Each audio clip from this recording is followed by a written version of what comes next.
Nel, kumusta yung government response sa Albay at anong klaseng tulong yung ipinamahagi naman sa Cavite? Yes, ayon kay Pangulo Ferdinand Marcos Jr., nasa Albay na mismo si Department of Public Works and Highways Secretary Vince Dizon para sa clearing operations sa paglilinis ng mga pangunahing kalsada kasunod ng pagbuga ng makapal na abo mula sa Bulkang Mayon. Ayon sa Pangulo, pangunahing prioridad ngayon ang kalusugan ng mga residente ng Albay na lubhang naapektuhan ng ashfall.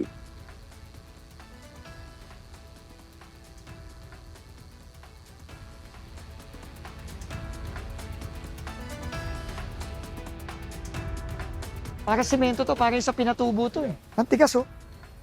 Tignan mo, wala pa isang araw, ang tigas na oh. So kailangan kailangan paspasan natin to kasi habang tumatagal, titigas ng titigas yan.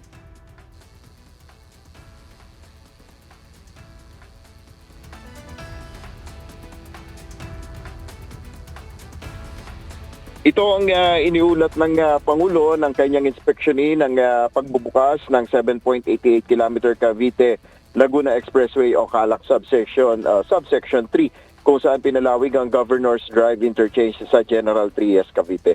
Pagkatapos ito, pinangunahan naman ni Pangulong Marcos ang pamamahagi ng tulong dito pa rin sa General Trias, Cavite. 2,000 residente nakatanggap ng tagsa 10 kilong bigas. At sa 33 barangays naman ang binigyan ng tag 200,000 pesos financial aid. Yan muna ang ating update. Balik sa iyo, Aga. Maraming salamat, Nel Maribo.